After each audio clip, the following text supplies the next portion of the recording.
Halo Sobat Berkawan, kembali lagi bersama kami di Tech Talk Berka Podcast. Nah, perkenalkan saya Adi, Solution Architect dari Berka Hardware Perkasa. Nah, Sobat Berkawan pasti familiar dong dengan nama Hitachi. Nah, Hitachi itu mungkin kalau Sobat Berkawan sering lihat ada alat elektronik gitu. Mungkin juga pernah lihat ada pabrik tulisan Hitachi. Ya benar, Sobat Berkawan, Hitachi adalah penyedia teknologi asal Jepang yang sudah mendunia. Nah, tapi Sobat Berkawan pernah dengar nggak Hitachi Vantara? Nah, di episode Tech Talk Berka Podcast hari ini kita sudah kedatangan tamu-tamu spesial. Nah, hari ini saya mau perkenalkan ada Bro Sony. Halo, selamat siang, pagi, malam, kapanpun Sobat Berkawan menonton podcast ini. Nama saya Sony Cahyadi, saya Enterprise Solution Consultant dari Hitachi Vantara Indonesia. Nah, dan juga tentunya narasumber berikutnya kita juga kedatangan tamu dari Berka Hari Perkasa. Nah, ini kita ada Bro Septian. Ya, halo teman-teman Berkawan, senang sekali saya di sini diundang ke sini di acara Tech Talk Berka Podcast. Di sini nama saya Septian, di sini sebagai Solution Architect juga di Berka, itu menangani produk-produk Hitachi. Nah, jadi Sobat Berkawan, nah tapi kan tadi kita udah bilang ya tentang Hitachi Global, Hitachi Vantara. Tapi apa sih sebenarnya bedanya Hitachi Vantara nih ya? Soalnya Hitachi ini kayaknya banyak banget nih produknya. Iya, benar Nah, sekali. mungkin ya sebagai pembukaan nih, aku mau tanya dulu sama Bro Sony. Sebenarnya Hitachi Vantara ini apa nih? Soalnya sorry ya, banyak banget nih barangnya Hitachi ini. Benar. Ya, mungkin juga Sobat Berkawan di luar sana juga mungkin masih banyak yang agak bingung ya. Ini Hitachi Vantara ini apakah jual AC juga, jual kulkas juga, atau jual traktor juga gitu kan. Jadi panjang sebenarnya ceritanya. Jadi Hitachi Vantara merupakan salah satu anak perusahaan dari Hitachi Limited yang ada di Jepang. Kalau berbicara mengenai anak perusahaan, Hitachi Limited itu banyak sekali anak perusahaannya. Kalau tidak salah tuh sampai saat ini, sampai dengan 2021 kemarin itu sekitar 873 anak perusahaan. 873 Itu dari Hitachi Limited, kemudian di bawahnya ada 873 perusahaan. Bahkan di Indonesia sendiri, anak perusahaan Hitachi itu ada sekitar 250 perusahaan. Bahkan di Indonesianya Di aja Indonesianya saja 250-an. sekitar 250 perusahaan itu bergerak di berbagai macam bidang. Ada yang otomotif, ada yang manufacturing, ada yang kemudian di alat berat, dan salah satunya adalah di teknologi informasi, itu adalah Hitachi Vantara. Jadi Hitachi Vantara sebenarnya mungkin teman-teman Berkawan, Sobat Berkawan agak kurang familiar. Hitachi Vantara apa sih sebenarnya? Kalau dulu kita namanya Hitachi Data System. Jadi kalau dulu Hitachi Vantara kita dikenal dengan Hitachi Data System, dan kita sudah sejak tahun 2005 sudah ada di Indonesia sampai sekarang ini, dan ya cukup berkembang, dan kita juga punya banyak customer reference di Indonesia. Dan yang uniknya juga Hitachi Vantara sebenarnya bukan Japanese company, tapi US company. Karena kita headquarternya ada di Amerika, bukan di Jepang. Oke. Jadi walaupun namanya Hitachi, tapi sebenarnya produk US ya? Iya, jadi kita headquarter Hitachi Vantara ada di Jepang, tapi kita tetap anak perusahaan dari Hitachi Limited yang berpusat di Hitachi Vantara ada di US, tapi kita anak perusahaan di Hitachi Jepang. Limited. Oke, jadi Hitachi tapi Hitachi Vantara gitu ya. Ya, jadi Hitachi Vantara ini base-nya di US tapi tetap base-nya Hitachi Jepang. Jadi Sobat Berkawan harusnya ini ya, wah ini produknya trusted ya. Bahkan sampai Amerika aja sampai mau kerja sama Hitachi, terus mereka join bikin Hitachi Vantara gitu ya. Dan Hitachi Vantara ini aku yakin nih gak mungkin lah Hitachi asal caplok, asal beli nih, pasti mereka udah punya plan nih gitu ya.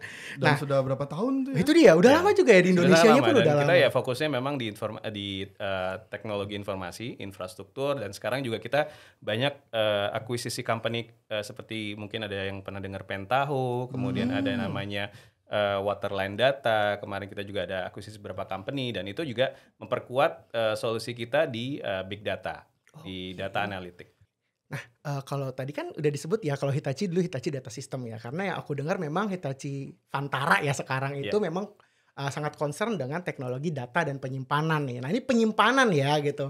Penyimpanannya sebenarnya penyimpanan macam apa sih? Coba deh, mungkin Bro Tian boleh sedikit jelasin.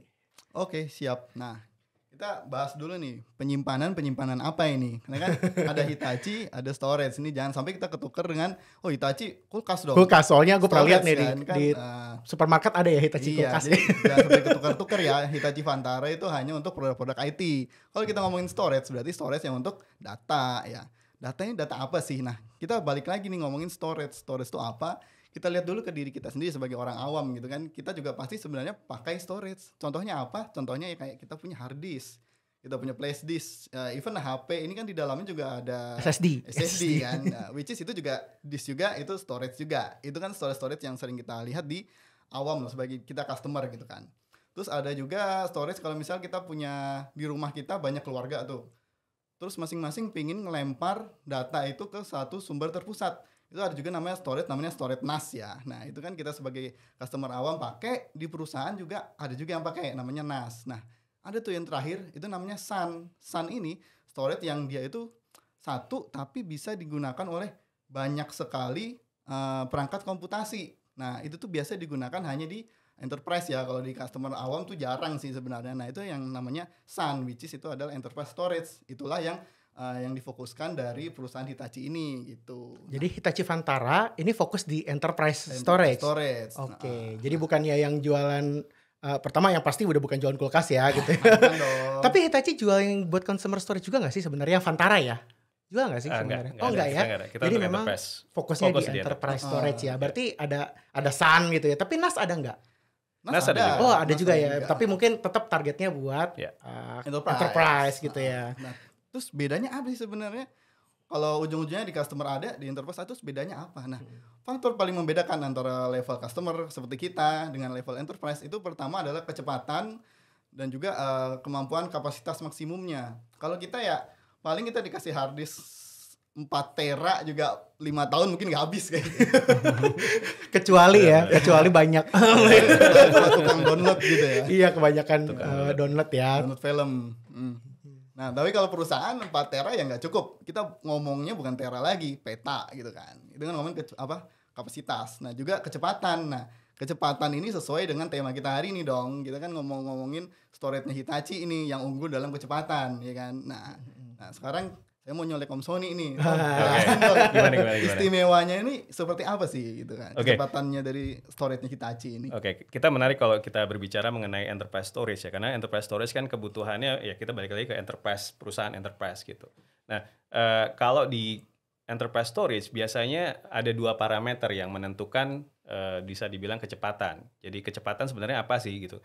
Kecepatan diukur dari 2 parameter. Yang pertama adalah I/O per second. Jadi mungkin biasa disebut IOPS ya. IOPS. Jadi I/O per second.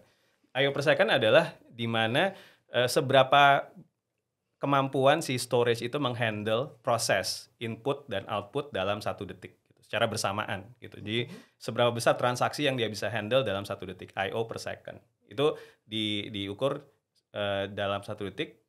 Seberapa besar itu paling yang semakin besar dia akan semakin baik. Yang kedua adalah latensi atau respon time. Respon time ini adalah mengukur seberapa cepat dia bisa memberikan feedback atau respon terhadap request yang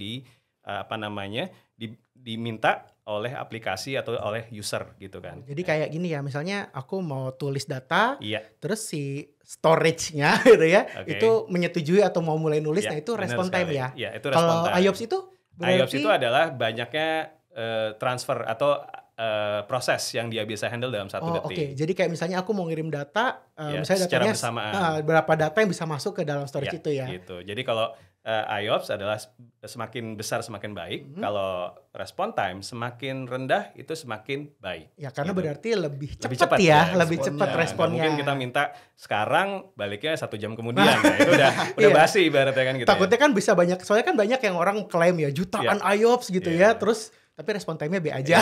Itu dia gitu. Nah, kalau Hitachi sendiri kemarin kita ada satu produk lain namanya VSP 5000 series atau VSP 5000 series, itu kita baru launching akhir tahun lalu. Itu kita bisa menghandle sampai dengan 33 juta IOPS. Wow. 33 juta I/O per second. Itu which is mungkin sobat berkawan juga ya bisa bayangkan seberapa besar itu transaksi yang bisa dia handle dalam 1 detik gitu. Oke, jujur aku nggak terlalu kebayang ya, karena mungkin sobat berkawan mungkin sering dengar IOPS tapi mungkin nggak punya perbandingannya nih. Mungkin boleh dibandingin 33 juta ini kan katanya Hitachi klaim cepat 33 juta. Emang yang normalnya berapa sih sebenarnya? Kalau kita bandingkan dengan produk sekelas sejenis dengan yang setara dengan Hitachi Vantara saat ini, nilai 33 juta IOPS itu bisa dibilang mungkin 2 kali lipat dari yang terdekat. Dalam arti kalau kita bandingkan dengan produk sejenis, itu hanya setengah dari kemampuan Hitachi Vantara. Tunggu. Gitu. Jadi storage Hitachi yang VSP 5000 Iya. itu 2 kali IOPS-nya Lebih dua kali lebih lipat, cepat, lebih besar. lebih Jadi, besar iya. IOPS-nya daripada yang paling dekat loh. Iya. Daripada Itu dia. kompetitor terdekatnya. Iya. Wow, Wow. jadi Gitu. Jadi bisa dibayangkan gitu untuk ngejar aja tuh ya harus maju 2 kali Dua kali lipat. Gitu, itu sebesar itu yang dimiliki oleh Hitachi Vantara. Kalau balapan udah ketinggalan setengah lap sendiri tuh. Iya. Gitu gapnya dia. lumayan jauh ya, gapnya jauh banget. Karena sih. itu memang bisa dibilang keunggulan dari Hitachi ada 2, dari performance dan kedua nanti reliability yang mungkin kita bahas juga sedikit. Gitu. Nah, yang kedua dari sisi respon time tadi kita bisa, kalau dulu mungkin teknologi storage itu di kisaran millisecond. Jadi millisecond itu kan seper 1000 second, detik ya. Millisecond itu antara 10 sampai 20 millisecond itu sudah cukup oke gitu, dianggap oleh aplikasi sudah oke. Kemudian dengan berkembangnya teknologi, sekarang standarnya jadi 1 millisecond. Jadi di bawah 1 millisecond itu masih acceptable. Itu karena udah yang sangat high performance transaction gitu. Di Hitachi kita bisa mencapai terendahnya itu ada 39 microsecond. Jadi microsecond itu adalah seper 1 juta atau seper 1000 millisecond gitu kan. Oke. Jadi jauh lebih kecil dari 1 millisecond. Karena standarnya 1 millisecond, kita 39 microsecond. 1 millisecond itu kan 1000 microsecond ya? Iya, ini benar. 39 microsecond. Cuman jadi, kayak 4%-nya. Benar, jadi kita bisa memproses atau melakukan respon terhadap satu transaksi itu paling cepat 39 microsecond. Jadi itu sudah sangat yang terbaik di pasaran di kelas enterprise storage gitu. Jadi dengan 2 parameter tadi kita cukup confident dari sisi Hitachi kita bisa memberikan layanan terbaik untuk perusahaan-perusahaan enterprise yang membutuhkan transaksi dan juga performance yang cukup tinggi. Wow. Gitu. 39 microsecond, 33 juta IOPS. Ini Yeah. angkanya fantastis Besar banget sekali. sih. Angkanya agak-agak fantastis karena tadi kita udah dikasih komparasi loh. Okay. Standar acceptable 1 millisecond ya. Millisecond. Tapi ini 39 microsecond. Terus untuk IOPS standarnya cuma setengahnya dari si Hitachi. Jadi memang teknologi Hitachi ini emang kayaknya dari sisi performa ya itu gasnya udah ya tadi mungkin si saudara Tian bilang wah udah kayak setengah lap. Paling terdepan lah. Nah tadi kan Sobat Berkawan udah disuguhi angka-angka bombastis ya 33 juta, 39 microsecond gitu. Tapi Sobat Berkawan kepikir gak sebenarnya angka-angka bombastis ini sebenarnya buat apa sih gitu? Kenapa sih dari tadi kan Hitachi Vantara ya sebutkan kita sudah terdepan, sangat cepat. Emang cepat ini buat apa? Emang buat apa sih? Kalau orang dulu sempat bilang kan ada yang bilang internet cepat buat apa? Nah sekarang enterprise storage cepat buat apa sebenarnya? Mungkin Bro Sony dulu nih. Oke.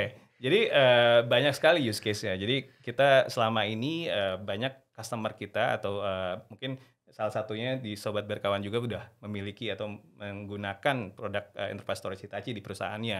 Jadi banyak sekali perusahaan yang seperti bergerak di bidang financial service industry seperti banking, kemudian insurance dan sebagainya gitu. Kemudian ada juga yang di telecommunication, kemudian ada juga di government, di manufacturing dan sebagainya.